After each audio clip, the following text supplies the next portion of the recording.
Hey, this is Kyle from So Good. We're here at Pantheon. We're hanging out with Josh from Clover. We're doing a quick, in the Expo podcast. Our lighting is terrible, but hey, we're going to knock this out nonetheless. I look good in this lighting. Man, you look amazing. The darker the lighting, the better I look. Yeah, well, it's so dark for me. I had to take off my hat, so anybody who knows me knows I almost never don't wear a hat. Yeah. But here I am, bald as can be. Yeah, I mean, you look very aerodynamic right now. Very aerodynamic. Yeah. That's a fair point. So, Josh, give me the quick 30-second to 1 minute elevator pitch. What is Clover? What do you do? What can people talk to you about, or can you help them with? Yeah, I mean, we're probably the most successful, best practice coaching consulting group in the industry, really, for HVAC, plumbing, electrical. And yeah, I'm a contractor myself. And, I mean, if you don't know who I am, look it up. If you don't know who I am, look me up. There is nothing more boss than that as a statement of authority. If you don't know who I am, look me up. That's really cool. So how did you start Clover? How did that come to be? What did that look like? Yeah, so I was a contractor first, and my family built, owned, operated the largest home service business in the United States. We sold to the Wrench Group, Keystone Company Wrench Group. Okay. I took the opportunity to really be an executive of a multi-billion-dollar business, and I was out of San Francisco every week, flying back and forth, and I committed to a year with them, and it was a lot for me, if I'm just being honest. It was just too much travel, and it was fun, but I learned a lot and grew a lot, and I'm glad I did, but I committed to a year, so I did a year, and then after that, I was like, okay, we'll find something else, and Service Titan tried to, poach me and all this stuff, and I was looking at different options, and then I just started having people call me. It's like, hey, can you come help me? Can you come visit my shop? Can you come spend some time with me? Hey, I need you to do some leadership coaching for me. And the next thing I know, I'll do this for 3 months, and something will come up, and 3 years later, I'm still doing it basically, and then we grow to a fairly large team and hundreds of clients, and it happened. I can't help but build stuff, man. Hey, that's I understand. That's something that I've prided myself on. Is I'm a builder. I like to help companies grow and things like that. So I completely get that.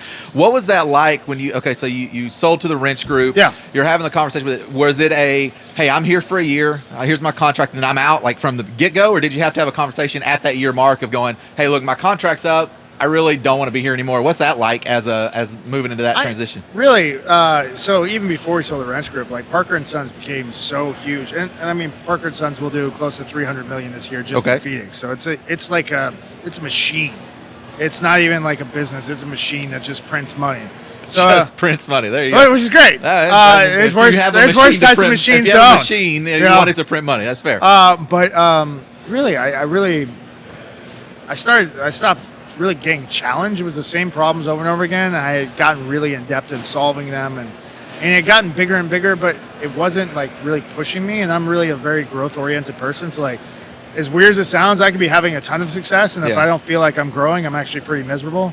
And I could be like we're dogfighting, but I feel like I'm growing, I'm pretty happy.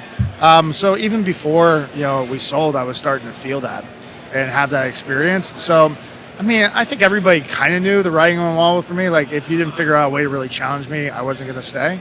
And it wasn't a surprise. They didn't figure out a way to challenge you. Not in a way that really.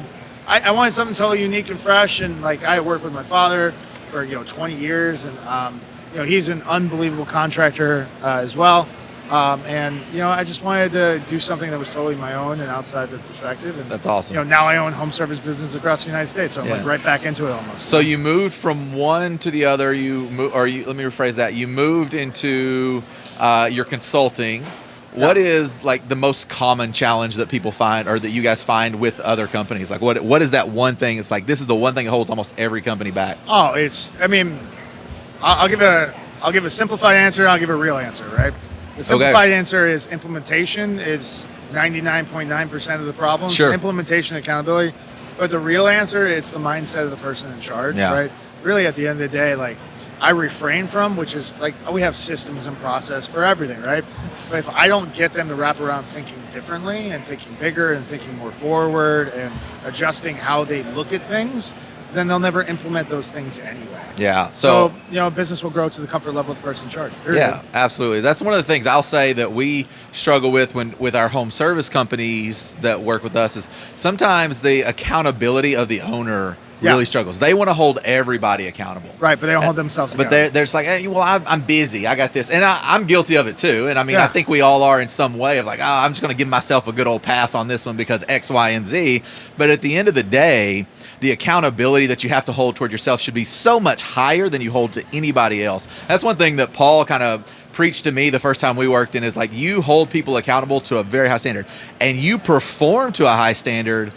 But when you make a mistake, you're just like, but I'm really good at all these other things. It's like, you still have to hold but you would yourself never to that accept standard. to have a team member. Not remotely. Yeah, And so I completely understand in that element. I know a lot of best practice groups like have really started to make like accountability groups.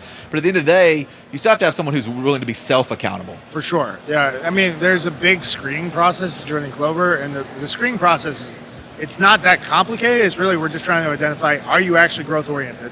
There's a lot of people say they want to grow. Everyone wants to make more money, but are they willing to do the work to do that, right? And number two, are they willing to actually take action on the things that they know they have a problem with? So many people come to conferences like this, and you absolutely should come to conferences. Absolutely. I'm not pushing against, right? Yeah, but you can learn 30 things and then do none of them. And, they say knowledge is power. That's bullshit. Knowledge is potential power. It only matters if you use it, right? So, I mean, the whole process is we try to identify, are they growth oriented, and are they going to do things once they've agreed to them? It's their business. They can decide what they do with it, right? Yeah. But if you tell me you love the idea and you're going to implement it, you better try it. Yeah, absolutely. You know what I mean? I remember when we were running our home service company that I almost never went to breakouts. I almost never went to the big, I'll go to the keynotes or certain ones, but I would stay inside of the expo halls because I was meeting people who actually were in actionable situations. Now, yes, they wanted to charge me money. I completely understand. I have no problem with that if you're going to get results, right? Yeah, but 100%. I would walk around here and I find nothing against those things, right? You want to learn, but at the end of the day, those are teaching me how to do something. And the reality is, most of the time, I don't have any more time. Yeah. Here, it's, hey, we've already got this built for you. We're going to do this and we're going to do that. And you can actually just gain of like, okay, this needs to be done. Is it worth my time to do it now, or do I need to push off or stuff like that, and make that decision as a business owner? But the reality is these people are making waves. They're making moves, whereas over there it's all existential. It's all, you should do these things. You can do these things and things of that nature. I mean, I speak quite a bit too, and I didn't mean to badmouth your speaking. No. But I really make a big effort to try and make every time I speak super actionable. Yeah. But even in that, like when you're talking to 1,000 people, you can't get into the weeds because it's just not. No, it's not possible, right? 100%. You lose 2/3 of the audience if you go deep in someone's specific problem, and like, I don't believe there's such a thing as one size fits all. There are patterns, right? So a lot of businesses have the exact same patterns, so you can recognize those patterns, you can make adjustments, but how you solve them, you might be 95% the same, but that 5% can make a huge difference in how 100%. successful it is. So as you've done consulting, you told me kind of what's everybody's thing, the accountability, the implementation. What is the weirdest thing you've seen that you're just like, that came out of nowhere? Like that I came up with, or that I've seen, that or saw in a company, like you're like, you went to do your auditing of the company, you're going through everything, and you just something popped up and you're like, what in God's green earth did that, like, how did that get there? It's like trip to Cabo for no purpose. I mean, there's flights around the world. There's it's like, all what is kinds of stuff like that. So I'm going to give this one because I think it's funny. So, okay, I like funny. Funny's good. It's entertainment. It works. So Sammy, Apex Plumbing up in Columbus. One of the most. Did not know you were going to give a name. Go ahead, continue. Sure. Yeah. No, he's not good. This is not bad. Okay. It's not bad.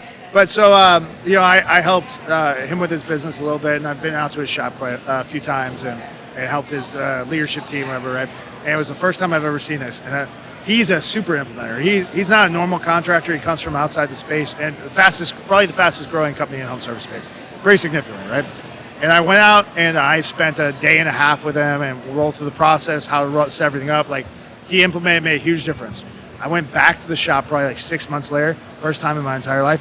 All of my stuff was on his walls, but he had rebranded himself. And like, it had his pictures on it. And so like Sammy says, it's like, I've never actually seen you like, I told you to rip it off. I didn't think you were actually going to fucking brand it. Yeah. That's great. Well, I mean, there's nothing, or imitation is the most sincerest form of flattery. No, it's legit. It's legit. I don't actually care, but I thought it was hilarious. Like, his team was presenting. He's like, what do you think of this? I'm like, that's word for word my stuff. Yeah, I love it. It's amazing. Yeah. My ideas are always the best ideas. Yeah, obviously. So, I mean, it is what it is. Yeah, I'll tell you, you probably would prefer that 100 times over as opposed to the person who doesn't implement anything you say based on what you said earlier. I can't help them if they don't implement. Right. 100%. At the end of the day, I'm not sitting in their business every day. Like, I have no problem hopping on phone calls and doing visits and holding them accountable and putting their foot to the feather, helping them understand their why. But, like, I'm not going to roll out that sales process for you. Right? Yeah. I'm not going to fix your books. That's not what I want to do at this stage of my career. Right? So I could teach you how to do that. I can hold you accountable. I can give you all the systems process. I can give you vendors. I could make all that real for you. But you have to pull the trigger. Yeah, 100%. At the end of the day, we're out here. We're having a good time. You're having a good time, it seems like. And hopefully we can all, gain business, gain knowledge, gain accountability, all of those things. And we can kind of continue growing our businesses and see where the next level takes us. Because ultimately, we got to always keep climbing, right? Yeah, 100%. Well, growth-oriented, man. That's it. I get frustrated. You know? Well, thanks for taking time with us. Yeah. Appreciate it. All right. You have a great one. This is Josh with Clover. Kyle with So Good. We'll catch you later.